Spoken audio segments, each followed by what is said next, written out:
இப்போது இஸ்லாமியர் அனைவரும் ரம்ஜான் கொண்டாடிக்கிட்டு இருக்காங்க சந்தோஷமாக. இப்போ ஒரு 30 நாளைக்கு மேலே கடுமையாக விரதம் இருந்திருப்பாங்க, நோன்பு இருந்திருப்பாங்க.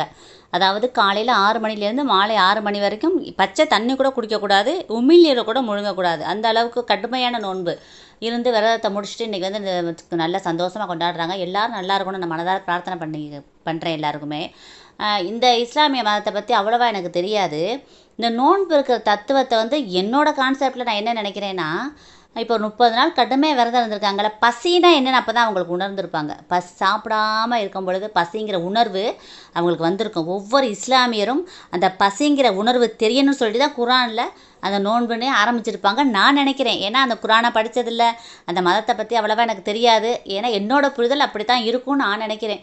இந்த நோன்பு முடிச்சுட்டு இன்றைக்கி நல்லா பெருநாள் நல்லா கொண்டாடிட்டு ஒரு 2 நாள் கழித்து வெளியிலே போகிறாங்கன்னு வச்சுக்கோங்க. ஒரு பஸ் ஸ்டாண்டோ இல்லை ஒரு வெளியில் போகிற இடத்துல யாராவது ஒருத்தர் சாப்பிடாமல் பசியில் பட்னியில் வாடினாங்கன்னா இவங்க மனசு எவ்வளோ துடிச்சு போகும். இந்த இஸ்லாமியர் மனசு நினச்சி பாருங்கள். ஏன்னா இப்போ தான் ரீசெண்டாக விரதம் இருந்து முடிச்சிருக்காங்க நோன்பு இருந்து பசியில்.